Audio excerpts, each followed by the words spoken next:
further okay. Ashley co-founded Color in Tech, a vehicle to further access, awareness, and opportunities for minorities in tech. Feeling frustrated with being one of a few Black individuals in tech, Silicon Valley Tech executive Dion McKenzie and ex-Googler Ashley Ainsley teamed up to create a nonprofit that would help to increase the number of ethnic minorities entering the UK tech workforce and inspire thousands of past and future leaders join the movement. Ashley was listed by Forbes 30 Under 30 in 2020 for social entrepreneurship at the age of 27. Currently, Ashley also works as a technologist and innovation consultant in London. He works at the interface of corporates and startups, building relationships to help all stakeholders address their innovation agendas. On the academic front, Ashley holds an honors degree from Oxford University in geography and has worked with a number of businesses and charities on an advisory basis. Once again, Ashley, thank you so much for being here. How about we start off with you introducing yourself, and then I can ask you some questions to get the ball rolling before we open up the audience for an interactive Q&A session. Perfect, no worries. So I'll make a few bits of housekeeping and disclaimer. I'm on my Mac right now, and Apple announced a whole load of new ones that they're launching and selling to us all for a lot of money in the next coming weeks. And I'll probably buy one because this one is overheating incredibly slow. So if at any point I drop off on the camera, I will return and you can all see my wonderful face. But that's more just to stop my laptop just crashing effectively. So that's the first thing. The second thing is a little bit about me. So you kind of stole my thunder, really, given all the introduction bits. So I'll probably just repeat it in reality. But yeah, I set up an organization which, if you're not familiar, is called Color in Tech. We started about 4 years ago to try and help get more ethnic minorities into the technology industry. Why did we do that? Well, no one else was at the time. And ultimately, diversity is good for business. And, for my own career, I'd look around and, I had a job at Google, but I knew many people who were had similar backgrounds as myself, race, ethnicity, gender, whatever, you name it, but weren't necessarily getting the same opportunities to work in the industry. And I ultimately wanted to do something about it. So I worked for a number of years as a consultant. I went to Google, I went to a startup called Qubit, I worked for KPMG for a bit, I'd worked for another smaller consultancy called Founders Intelligence. And then just before COVID, actually, so talk about a tumultuous year, I went full time and started working for Color in Tech. In terms of Color in Tech, what do? We run programs, a couple are open now. So if anyone of you want a tech job, go to our website and check out our programs. Our one called Tech Career Readiness will help you. We literally partner with tech companies like Google and eBay and Arm to try and help them get great people into roles. We also have one for entrepreneurs. So if any of you want to build the next business, apply for that too, because we're open for applications. That's my sales pitch. And we run these programs in conjunction with corporates. So some of my partners do include the likes of Google, Microsoft, Facebook, eBay, Arm, DeepMind, Box. I ran an event called Black Tech Fest, which was the first of its kind in Europe, and we had partners on that, including Salesforce, Spotify, TikTok, Pinterest. So I've sold to all of them. So I know a bit about selling. I know quite a bit about running a business now because I've been doing it for the last 4 years. I know a bit about tech. I know a bit about consulting. But ultimately, I could talk for a while, but I'm really interested just to understand how I can add maximum value to everybody on this call today, because that's probably going to be more useful than me kind of just talking at you. So that's my introduction. That's where I will kind of keep it for now. And then if there's any questions, obviously happy to ask them. We have actually a couple of questions ready, and we can start with them, and then we can ask the audience if they have any further questions, if you would like. Yep, works for me. So our first question is, starting a company seems like a daunting prospect. How did you know that you could do it, and what gave you the confidence? What were the key steps you took to ensure it would succeed? Yeah, so how did I do it? Or how did I know I had the confidence? Well, you know, starting a company for myself, it was quite organic. So a lot of people end up saying, "Oh, I'm going to start a company," and they feel that they need to quit their job and do it full time from the beginning. That's not really the way to do it. It's rare that you'll get the level of support needed in order to set up your business like that. So the reality is, you'll probably end up doing two jobs at once, and that's what I did for the first 2 years. As I said, I only really came kind of full time on kind of in tech. Well, I was working two jobs at one point, but effectively I was doing that from 2018 or so. But for the first couple of years of the organization, I was working for someone else, and Color and Tech was kind of a side project. And ultimately, that's how you de-risk it. I still had a salary, I still had an income, and you start off with a low cost base. You know, the biggest cost for most businesses are people. So if you don't have to have a massive business cost because you can look after your own finances another way, then yeah, it might slow down your rate of growth, but ultimately it de-risks your proposition. So effectively, I worked for myself for free to build up that. And how did it really start? Well, it started just by demand. We're a demand-led organization. I didn't come out there and say, you know what, the world needs more of this. Like, ultimately, what we heard from the industry was people saying we want to have more diversity. We heard from the industry, you know, students like yourself saying, oh, well, we can't get roles in tech, or we don't know how to do it, or we can't get there. So we knew that there was demand on both sides of the coin. And then really what we are trying to do is just match that demand to supply, so to speak.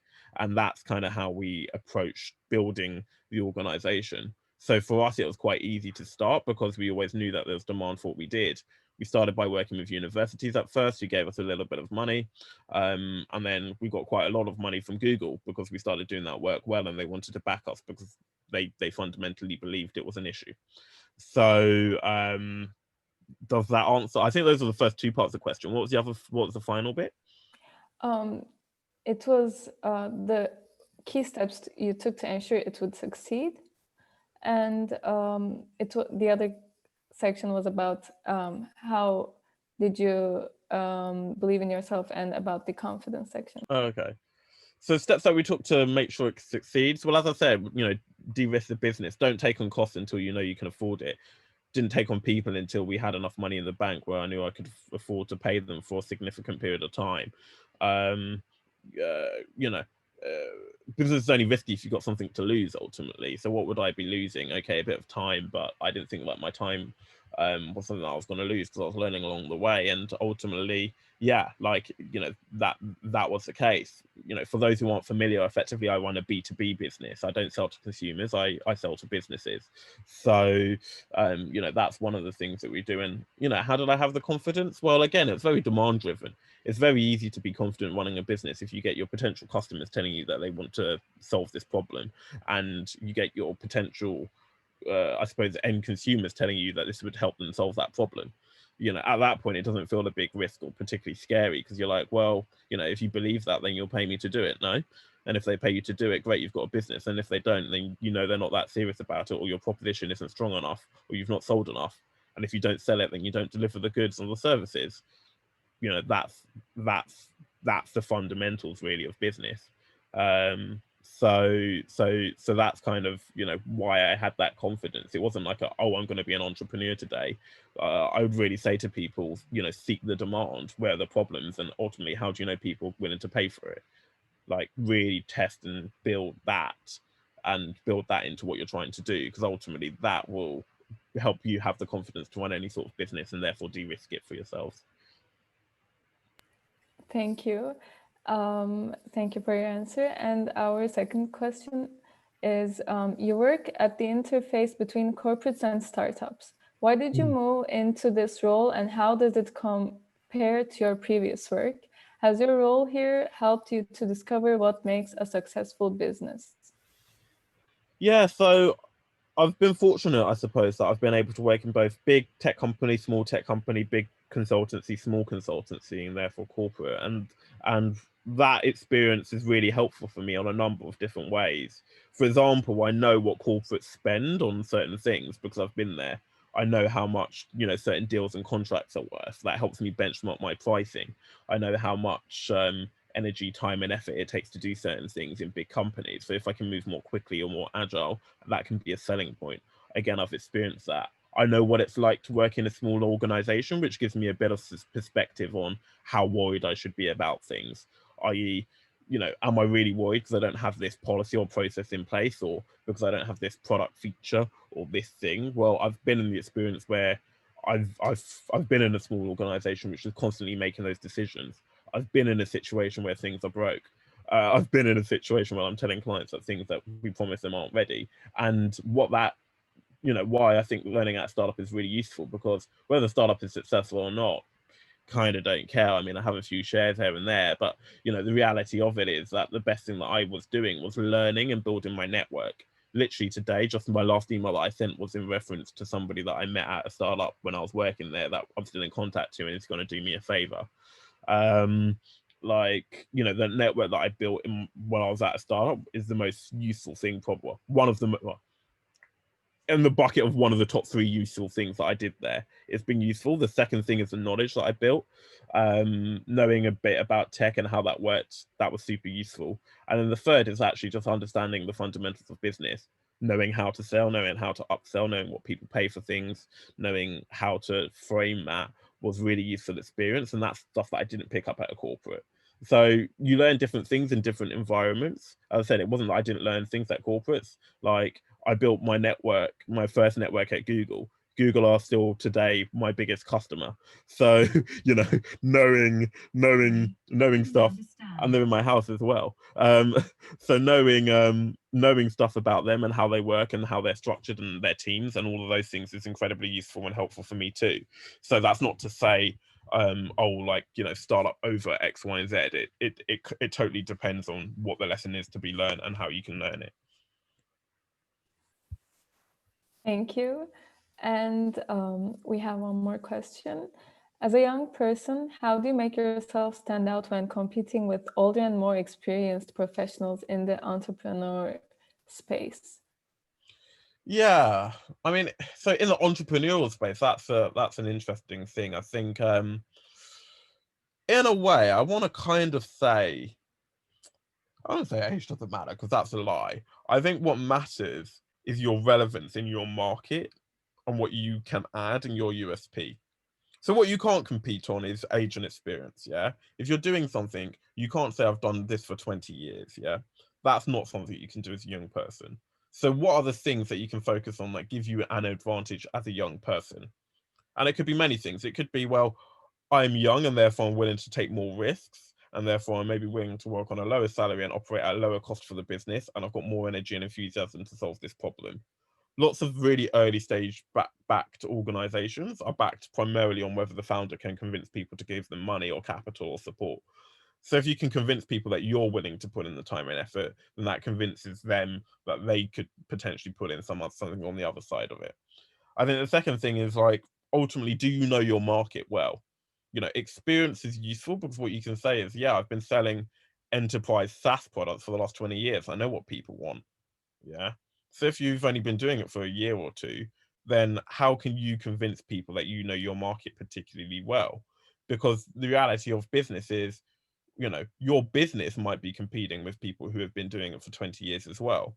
So it's not just about raising funding or getting investment. It's like, if you are trying to sell to a customer, why would the customer buy from you compared to this mature business? Now, if you really can't answer that, then your business has a problem. Yeah. And that's the reality. Like, we live in a capitalist society, demand, supply, pricing, market forces happen. Yeah. So you have to be able to stand up to that. Myself, I'm an entrepreneur, but does my age matter? Well, in a way, it's a bit of a selling point, because I can relate to what young talent probably want better than some of my past customers and clients and partners, so to speak. I have different ideas, I have fresh perspectives, and I live and breathe the problem. My age doesn't really come up in many discussions, and it doesn't really need to be honest. Like, the question is, do I know what I'm on about, and can what I do speak for itself? Does the quality of what I do, the brand that I build, the content and the quality of my conversations convince people that I'm the right thing? When I got when Color in Tech received the grant for $250,000 for Google, I at the time was 25. Do you know what I mean? Like that didn't stop them doing that. That wasn't the problem, so to speak. They didn't ask my age. Age discrimination is a thing. Like it's, you know, the reality is can I execute on what they were giving me the money to try and do? Like, can I have the impact that they wanted me to have? It's those sorts of questions which are, and ultimately, you know, why was I able to do that? Well, some of the reasons: I understood the market probably better. I was lived the experience. I'd had some traction doing it, and I could convince people that I was the best person to do that. So age doesn't really need to be the significant barrier. Thank you for your answers. Now, to further move on, I would like to ask the audience if they have any questions. You can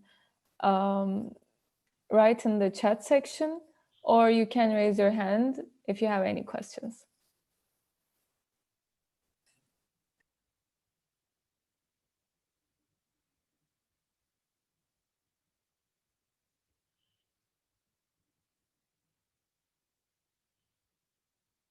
Oh, there's a few coming in. Let people type, or just unmute yourself and just chip in. Yes. But there are a few coming in. Yeah, if you would like me to read it, then I can read it from Yeah, the yeah, I'll chat let you box. do it just for the recording, and then I'll answer back if that's helpful. Okay. So, did or do you have a business mentor do you recommend having one? Yeah, so like, I suppose, do I have one? Like, in a way, my co-founder is kind of operates a bit like a mentor, but not so much as, you know, I think the value of a mentor is being able to bounce ideas, conversations, and test stress them.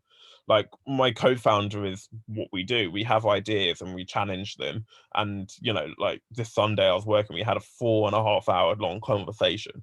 And that was about strategy. That's everything we were doing. Probably my longest conversation of the year, but regularly we'll talk for a few hours. Because the point is, you know, if by stress testing these ideas together, we come up with a better solution, a better approach on how to do things. I'm very aware that the outputs of my work would be less of a lower quality if I wasn't working with somebody else to do that.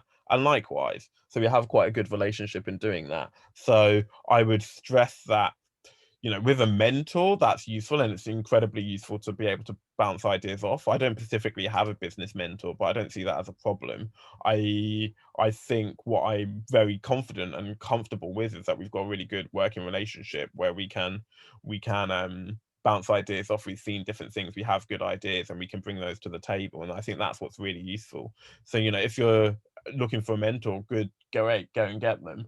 But be conscious that your asks of a mentor are limited in terms of, you know, it's a mentoring relationship ultimately. So having a co-founder and someone that you're working with is incredibly useful. It's really difficult to build a business just by yourself. Really, really, really do. And you have to be an exceptional person to get there. And not all businesses. Some businesses are pretty straightforward to run yourself, you know. But you know, I'm talking about complex, scalable organizations.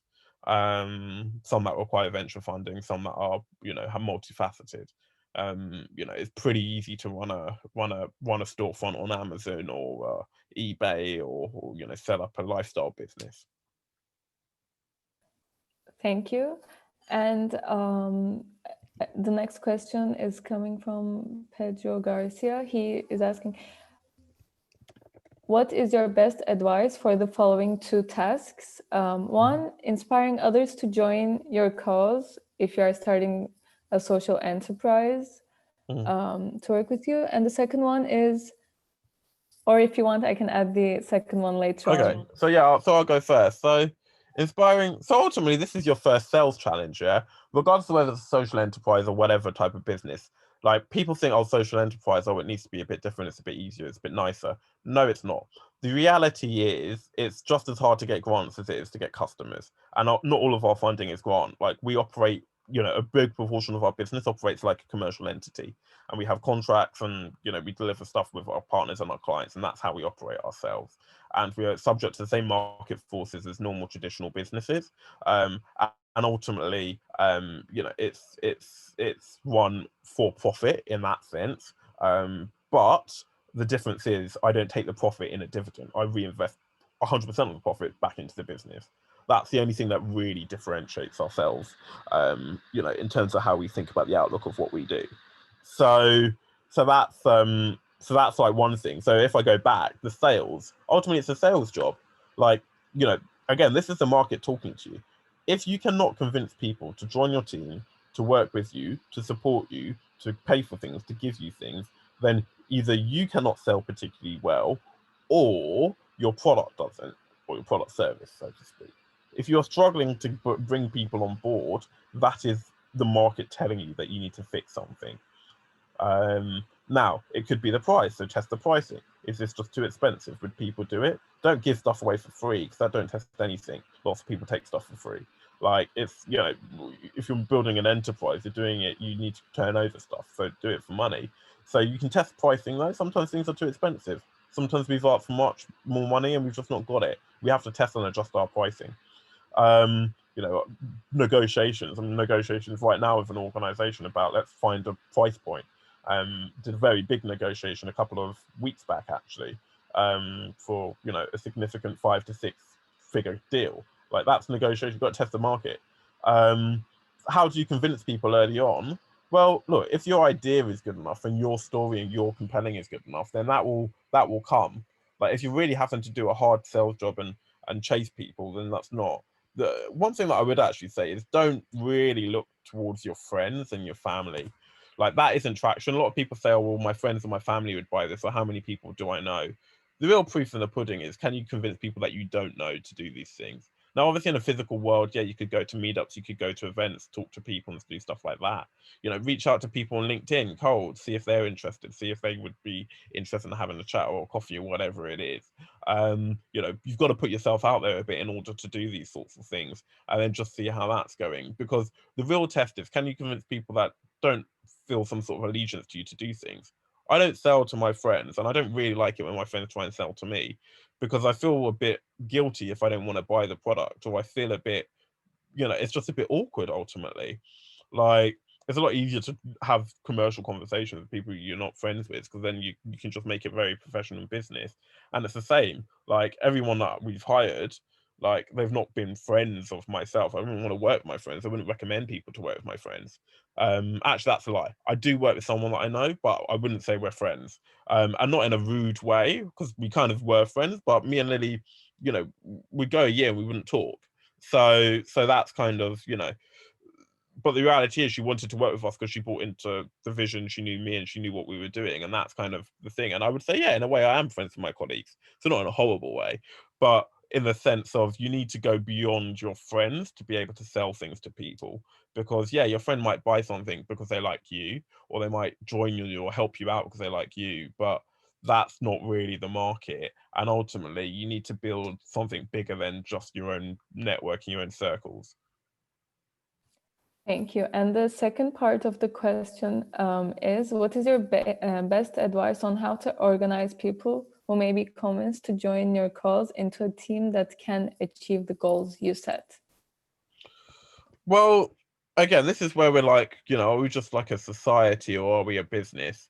Um, and then these are the kind of questions that you have to think about. So obviously, if you're starting off without any capital, you probably need some sort of terms or an understanding of what sort of work is going to be going on and what to expect of people.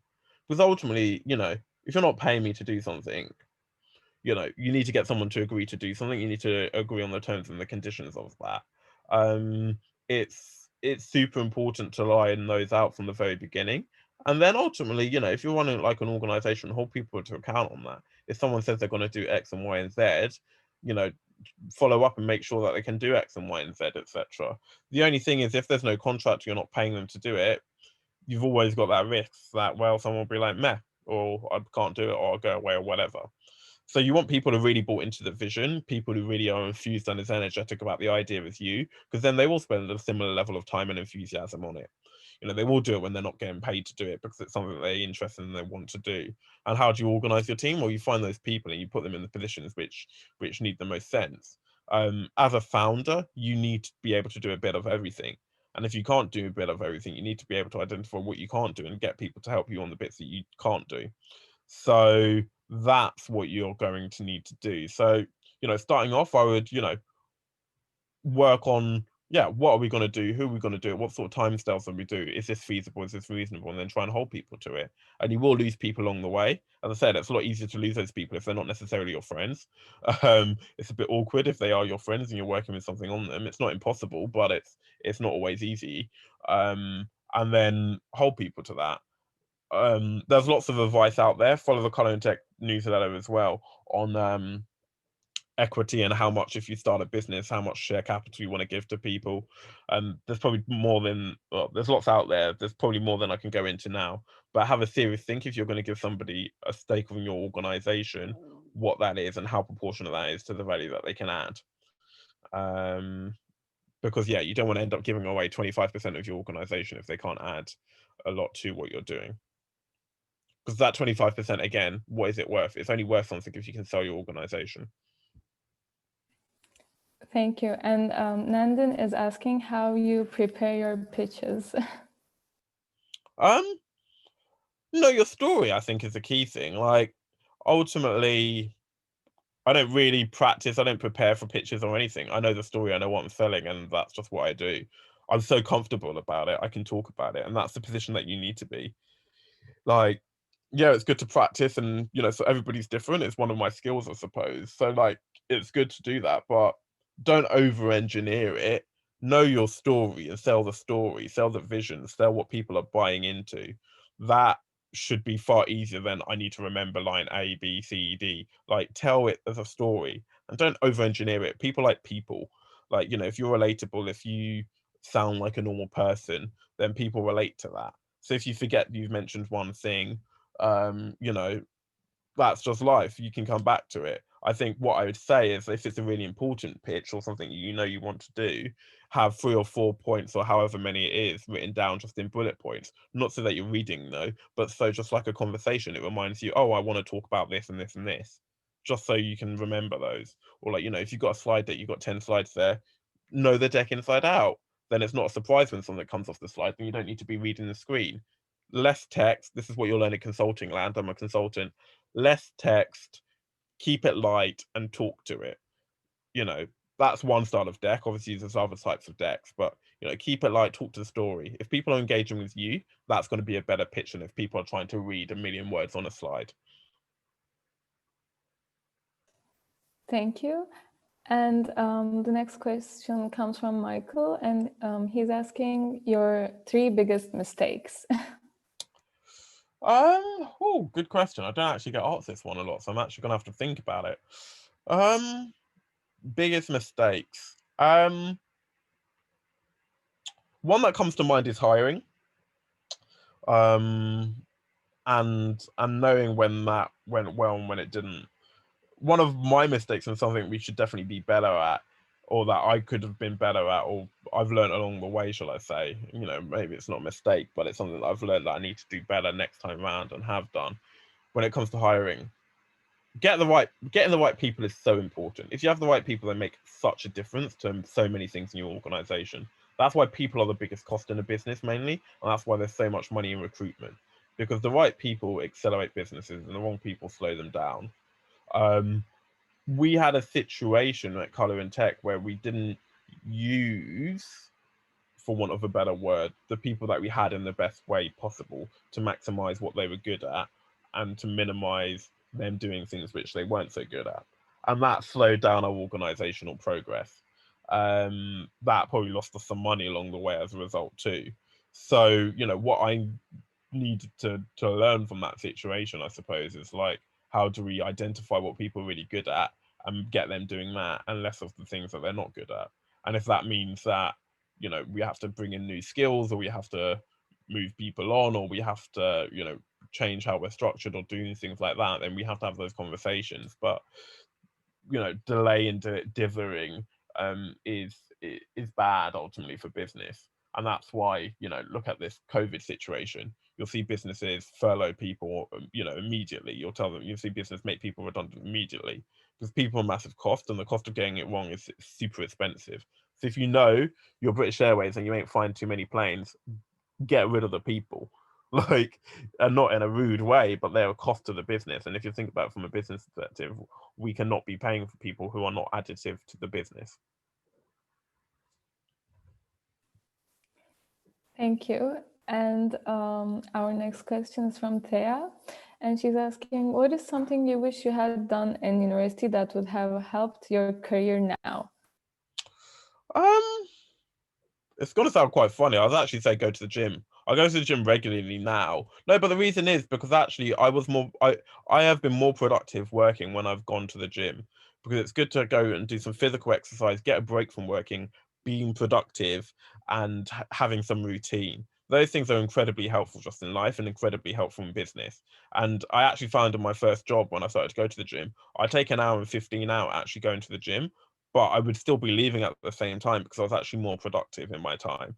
Like I'm more stringent on what I would do and what I wouldn't do. I was happier, I was healthier, I looked better, and ultimately felt better, and that was better for my business performance ultimately. So at university, what I wish I did is, like, I wish I got into that routine earlier. I'd probably be in better shape than I am now, and probably would have, gained myself a lot more productive hours, which, I could have deployed in doing other things ultimately. I don't really, I was quite fortunate. I think in terms of advice, so that's one thing that I'd say to people do. The other thing is just build, like, I did this well, so this is what I'd say to other people: build build a diverse set of experiences. Ultimately, when you're going out into this really competitive job market as an employer, no one really cares about your degree. Like, sorry to break it to you, it's good to do. Like, I did it, mine's literally there, and I went to Oxford, so I'm privileged, yeah. And I'm privileged, but when I say no one cares, people care. They see Oxford, they just say, okay, we'll have this guy as an interview. That's the privilege that I get. Yeah, I'm conscious of that. But when I say no one cares about the what really most people spend their time on their CV is, and looking at the other stuff that you've done. Tell me about your experience. Tell me about your skills and the things that you're good at. That tells me far more than whatever you did in your degree modules or whatever. So if you don't have a lot of stuff, then make sure that your modules really exemplify what you're good at.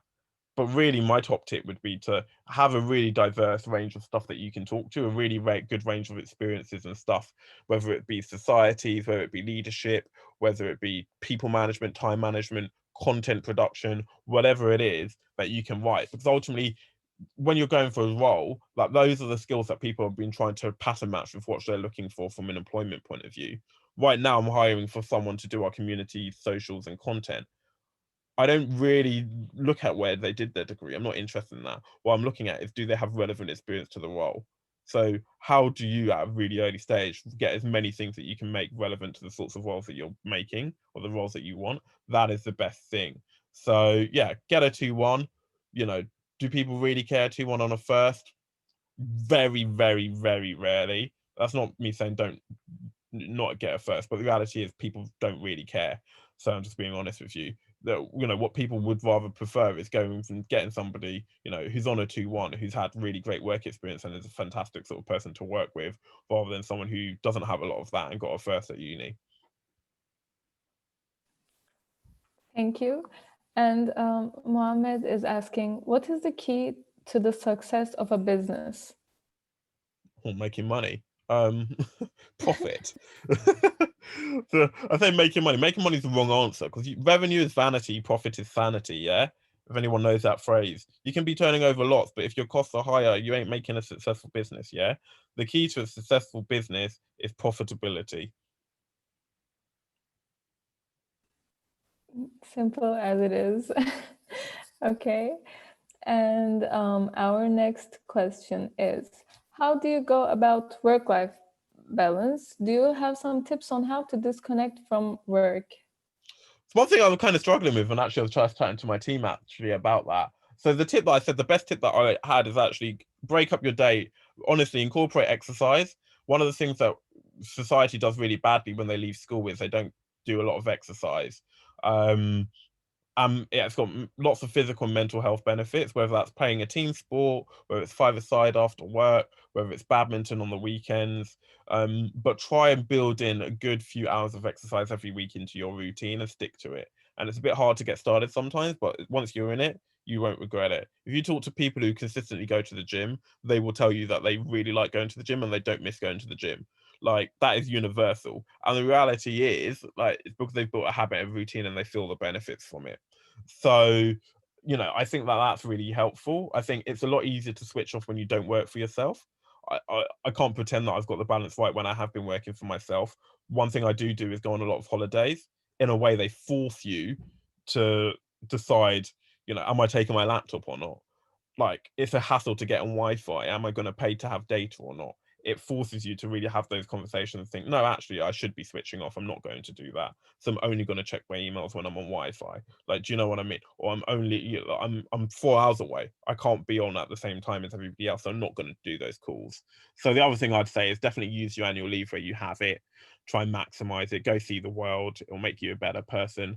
Um, and yeah, like, yeah, draw boundaries. When I was an intern at Google, that's the final thing. I was working for a global team, and I got burnt out within my first 4 weeks of working because I felt the need to be on all the time. Like, I was at Google, I was in London. By the time I finished my day, everyone in San Francisco would start, and they'd be working for the next 8 hours, and then they would be finishing around midnight. And then once San Francisco had finished, APAC, Asia Pacific, would be on. So Singapore and that team would be Japan, and they would be open until I'd get back in the next morning at 8, 9 o'clock in London. So responding to emails and doing all those things is kind of what I thought I needed to be doing, but it turned out that I never switched off. My manager was like, "Oh, what's wrong?" And it's like I literally burnt out. So what did I start doing? Took my emails off my work phone. One thing that I have now is I have a personal phone and a work phone. I keep my work off my personal phone because then when I'm doing my personal stuff, I'm not bothered by work. I turned off my email notifications. Why? Because, well, ultimately, I'll look at my emails when I have time to deal with my emails.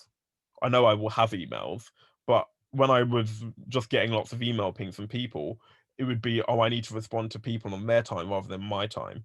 So let me actually have a task, let me do it, and then when I'm ready, I can go back and look at my emails again because that's when I can deal with it, rather than, I'll just respond as soon as something comes in. And you really have to do those boundaries. So yeah, when you leave the office on a Friday, leave your laptop there because you're not paid to work on the weekend. Don't work on the weekend, and you'll come back in on Monday. And that's what your employment contract says. That's what your employer can, expect of you, and that's what you should stick to for your own mental and physical health. Thank you so much. And another question is coming from Katie. She's actually, first of all, thanking you for this amazing talk and also for everything that you have achieved so far. And she says, just wondered how you went about assembling your advisory board. Example, like best way to approach, or like what stage you approach them. Um, so I'd approach an advisory, or I'd approach setting up one once you need something which you need strategic help and advisors on. So really, you need an entity that's doing something. Yeah, don't try and set up an advisory board before you've done anything. Get people doing stuff, and then once you've got a bit of traction, you're doing stuff. Then some questions emerge. Yeah, and these are big strategic questions. Advisory boards are not there for the minutiae. Advisory boards are there to advise on some of the big strategic conversations of the day. And when you start to do stuff, then those emerge. And then your advisory board is strategic to an extent. It's the sorts of people that you want on it. I talk about advisory board compared to a PLC board because if anybody here is running a PLC, then they shouldn't be listening to me. Go and run it. But in the sense of you know you want to pick people who strategically can have help in this area. So you might pick partners, you might pick managers of partners, you might pick, there's lots of people for strategic reasons that would be on an advisory board. There are lots of people who have subject matter expertise in the things that we do who might be able to offer some input. But ultimately, the question comes in, what are the questions that we need to answer as an organization? Who are the people who are going to have the best sorts of insight into them? Into helping us answer them, and then let's set up a conversation with them. Let's just talk to them one on one about it and see if they can help. And then you know what? If you've got a good relationship and that conversation and that relationship develops, then you might say, "Oh, we're actually setting up an advisory board. Do you want to be part of it?" To which they'll probably ask, "What's the commitment and why?" And if they like you and like what you're doing, have got good rapport, they might say yes. But it needs to happen organically, and it needs to be like, what are the problems we're trying to solve? Who can help us solve them? That's the first thing. Don't set up an advisory board for the sake of having one, unless you're doing it because you want to set up for, you're going for a funding round and you want to say, look, I've got all these advisors. then be very clear with what you want the advisors to do, why, and ultimately they need to buy into what you're building and what you're doing, because that's why they would put their names behind it. That's why if you're doing a biotech business, you'd have, some scientists and people on that sort of board. Thank you. And this question is coming from Jaslyn. What high impact initiatives have brought about a change or development in your company? Oh, can you repeat that? What input? What? Sorry. She's asking, what high impact initiatives have brought about a change or development in your company? High impact initiatives. I mean, the reality is, what, hiring people. I'm trying to think, like, I'm trying to think maybe from another example. I mean, people paying staff. I mean, high impact initiatives. Launching a program, I suppose, has made us money. I mean, it's quite a hard question. So to the person who answered that question, let me ask you a question, and then go back in the comments and we can have the conversation. What I'd like to understand is, what do you want to learn from that? Is what you're trying to learn, what are some of the things that people can do in business to make a difference to their business? Well, it probably relates to what their business does and what their business problems are. Yeah, and also, Jaslyn, if you would like, you can unmute yourself and ask the question. Yeah. More specifically. So have a think on that. Let's go through another question, and then feel free to jump back in to the person who asked that question. Okay, sure. We have another question from Mohammed, and he's asking, how would you tackle rude white-collar employees? Thankfully, I don't have any rude white-collar employees, because all my employees are polite. I mean, if you're employing them and they're rude, you pull them up on it and you tell them it's unacceptable. And if that doesn't change, and depending on how they breach a code of contact, you could fire them. Depends on what they say and what they do. If they're colleagues, I think, sometimes you've got to call people out. Like, you've got to let people know that that's not fair, that's not right, that's not acceptable. If it makes you feel uncomfortable, more now than ever, you need to say something.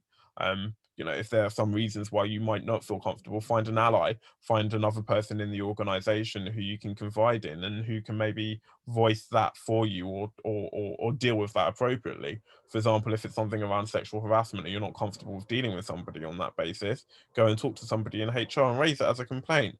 But those are some of the things which I would say. Anyone who knows me personally, I don't tolerate rudeness, and that's a very personal thing for me. But I'm very happy to call people out and say it. I appreciate that's not for everybody, so I've offered a few other suggestions in there too. Thank you so much. And we have a question from Vlad, and he's asking, what are your tips in getting the best internships? Join my program, Tech Career Readiness. Literally, and it sounds very like a sales thing, but honestly, the reason why I set it up was to help people get into internships, get into roles, and to do that. Like, our partners, I literally have a fast track link for TikTok, for example. Like, if you go on our program, anybody who goes on our program can get a fast track through TikTok's application. I literally have people who work for Google who are doing exclusive sessions telling people how to get internships. I have eBay and Arm and other partners of ours who are literally paying me to try and pay you ultimately, or pay you to help you to get roles with them. Like, I literally designed it for that purpose. So my tip is, join programs like that, because they will help. Join organizations that will try and support your applications. Look at lots of other people's CVs. A lot of people end up writing CVs in silos, and a lot of CVs I see are crap. Like, they just are. I've looked at enough CVs in my professional life and then my color and tech life to know what a good one looks like, and I can sniff it out and spell it out really quickly. Look at lots of good ones and then tweak yours until it is good. Bullet points are key. Bold, underline, make it easy for me to read. I don't want prose. I don't want to feel like I'm at university. Just tell me what I need to know quickly. That's how I want to read a CV. Get to the point. Like, no one wants fluff. If it's one page, great. I don't have to scroll through 2 pages. Tell me all I need to know on one page. Give it to me on one page. Your university undergraduate, there's almost no reason why it should be 2 pages, because the reality is you probably don't have enough relevant experience to be waffling on for 2 pages. when I'm looking at 2 pages, I'm thinking, how many years experience have you got? If you're just telling me about every module, every society, no, keep it to the relevant things. Yeah, be punchy. Your CV should make me want to talk to you. Yeah, it shouldn't be the biography of your life. I should want to see your CV. It should tell me enough, and I'll be like, I want to have an interview with that person because I want to find out more or how they did that. That's the purpose of a CV. It's not an autobiography. So keep it to the point, short, have a good CV. That will help you immensely, probably more than a lot of other things, to be honest. And generally apply to our program. I set it up. I've got partners to do it because that's the point.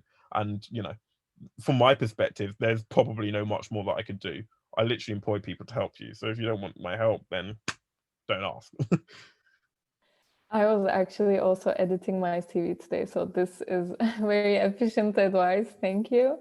And we have another question before we go back to Jasmine's question from Max, and he's asking, to what extent has working for a large company helped you in your entrepreneurial journey? Lots. I mean, working at Google helped me get my first job because people see Google like, oh, you must know what you're doing and you must be talented. So great. That mystique's kind of slightly gone from Google, but it's still a great company to work for. It still has a lot of kudos in industry and is super interesting. So effectively what a big company says is it ticks a lot of boxes in people's mind. People see that I worked at KPMG and they assume that I can use Excel to a relative standard and I can do good presentations and slides. Yeah, like that's what people see. They don't ask, they don't want to see evidence of that. They just assume that I could do that. So take a corporate for what it is. Like it's had a big impact because it adds credibility to who you are. It's like, oh, I'm an ex-Googler. Like, even today I'm still introduced by that because it still was relevant to people. um but beyond that, it taught me a lot. As I said, it taught me about how big companies work. It taught me a lot about how much they spend, where they spend, how they organize their teams, how they do things, and therefore some of the problems and how we can solve some of them from a business perspective. And it also valuably helped me build a big network. I still have friends that I worked with who are at Google who work for Google. Like that is useful for me because, as I said, Google are still my biggest partner, my biggest customer. They're still an organization that I want to and have to continue working with. And knowing people there is broadly only helpful. Thank you. And Jaslyn, now, if you would like, we can return to your question because we are starting to sum it up. But so, yeah. I'll probably just unmute. I guess I'm more interested in the obstacles that you've encountered with your company and how these have resulted in like further developments of particular aspects within your company or in the programs that your company provides. Yeah, I mean, so some of the obstacles. So I think team is a big obstacle. Like not being able to get the stuff done in the time that we needed was a massive problem. So we needed to hire more people effectively to do that and probably move people on to change that. That's a massive issue for an organization which doesn't have a lot of headcount because it's not easy, it's not nice, it's not always easy to find great people. So that's an obstacle. I'm thinking from a customer perspective. What obstacles would I say? I mean, customer acquisition, and not from a corporate point of view, but actually from a consumer point of view. Stuff like this. I want all of you to sign up to our newsletter, to join our network, to follow us on social media. That is helpful. That's actually the thing that is a challenge that I'm thinking about with the organization now and how we continue to do that and what do we do. Like that is something which we have to build a better team structure, programs, content around, because that's going to be fundamental to our growth. Like we can't do what we want to do if people don't know about our programs ultimately. So those are probably the two obstacles that I'd say. So yeah, I don't know. Maybe the question is for everyone in this group: what do I need to do to convince you to follow us on Instagram or LinkedIn, for example? That's actually the answer in reality. What's the obstacle? And since we were talking about internships, I think Alejandro is asking where we can access your internship program. Yeah, so if you go to colourintech.org, so that's our website. You can just search us there. Basically, it's pretty easy to find us. Let me literally go on it now. If you go to the top right, so if you're on a laptop, go to the top right hand or the top left hand side. And if you're on a phone, just go to programs in the burger menu bar. And if you go to programs, it's got tech career readiness. If you click on that, then it's got the application link there. That's the program which we run with all the partners that you can see at the bottom. So like the Googles and the Arms and the eBays. And eBay, for example, are hiring grads this year. Arm are hiring over 250. And this is even open to first and second years. They have a part-time undergraduate program which will literally pay you whilst you're in your first and your second year. You only work with them through your for your summers, so to speak, but you actually get a contract for full-time employment with them, which pays relatively well. And that's open to first and second years. They also have internships. They also have graduate programs. eBay have grad roles and I think a few internships as well. And Google have the whole suite too, along with DeepMind have that too. So yeah, like literally go there, apply there. And that the program is effectively an accelerator course for you all to go through. It's only a couple of hours a week, but will literally help you improve your CV. Will help you work out what roles to apply for. We'll partner you with our partner companies, so the partners actually get involved in week 3. So you'll hear from recruiters at, for example, eBay and there's a session that's run by Google exclusively to everybody there. And then at the end of it, we then support your applications through the process by flagging it to their recruiters. What more could I do to help you get an internship? Thank you. I believe there is a bunch of people will be applying now. Yeah, 100%. Honestly, if you can tell me right what now. more I could do to try and help you get an internship, please tell me, because I'll try and build it into the program. That's literally what we're doing. If you are all successful, that is helpful for me. Okay, and we have our final question, again from Jaslyn. And she's saying, you briefly touched on how team can be an obstacle. Could you please discuss how COVID affected the working dynamic of your team? Has your management or leadership style changed as a result? Yeah, good question. Yeah, so we were quite distributed and remote anyway. So moving to remote wasn't a challenge massively for us. It's kind of what we'd been doing anyway. We had an office. We'd paid for it all up front. So yeah, our office access, I suppose, got frozen, but we didn't get any of the money back. So effectively, when lockdown's over, we've got office space to use, but we probably won't really want to use it or to pay for it. So COVID's cost us money in that sense. I wouldn't be paying for an office I don't want to use, or that the team wouldn't use, or that we're not encouraging the team to use. In terms of management style, so yeah, we had some questions about, just what do we do headcount wise? Can we recruit the people that we want? Do we have to get rid of the people that we want? Thankfully we've not needed to lay anybody off. And actually we have hired some more people, but that's not really an impact of, that's not because of COVID, it's because of Black Lives Matter, probably more so in terms of what we do. So in terms of how it affects working dynamic, myself and my co-founder will talk about this literally today. It has been detrimental to our business. There are things which would be easier to do if we were all around a table working together. When you've got a quick question, it's a bit annoying to have to put in a meeting or to have a phone call. If you've noticed something, it's a lot easier just to go and ask someone to change that, or would you tweak that, or what do you think about this? That organic serendipity is hard to have remotely. More and more companies will feel the productivity hit of not having those things happen as they get used to working more remotely. And there'll be a bit of a blended mix come in. For myself, certainly from next spring, hopefully when we can get back in, the team will be coming in to an office space at least twice a week probably, and we'll probably just do 3 days working from home twice a week, so we can have at least some of those moments where we're working together. So we'll probably say on Tuesdays and Thursdays everybody can come in, or maybe Wednesdays and Fridays, and then we can all go for a quick fun meal or dinner or whatever it is afterwards. And is my tech career readiness program exclusively for underrepresented groups? No, everybody can apply. Okay. That's Pedro's question in the chat. Great. Yes.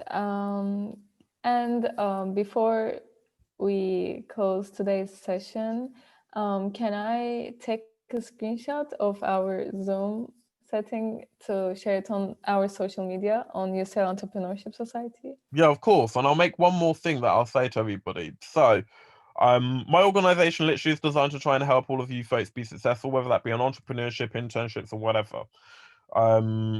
My sales pitch has always been consistently sign up to our programs and sign up to our newsletters, and that's what I'll leave you with. I'll say 100% make sure you do that. Every week we literally point out jobs, internships, roles, and things that are going on in tech. Whether it's funding, VC, you name it, it's all in the newsletter. Go on our website, you can read the previous editions if you want to try it before you buy, but that's a good way to keep in touch. It's for everybody. You don't have to be an underrepresented minority. As I said, like, that's why we've set up, but if I can help you all, that's helpful for me anyway. So, that's how I know that is that's the case. And more broadly than that, best of luck with it. Yeah, stay in touch via the channels. As I said, hopefully we'll be talking more if you're a successful applicant on our programs. So with that, let's take the screenshot. Okay, so I'm taking a screenshot, and should I wait like 5 seconds if anyone else would like to open their cameras? Okay, so wait. Okay, 1, 2, and 3. Yes. All good? Yes. Thank you so much. Fantastic. And thank you for joining with us today with this event. No worries, and thanks for the promos, talking about it, the spreading the word. Yeah, and I wish you all the best. Keep in touch. Thank you. Thank you very much, Ashley. Thank you. No worries. I hope it's been useful, team. Thank you. Yeah, it was so It's really great. interesting. No worries. Well, yeah, stay in touch.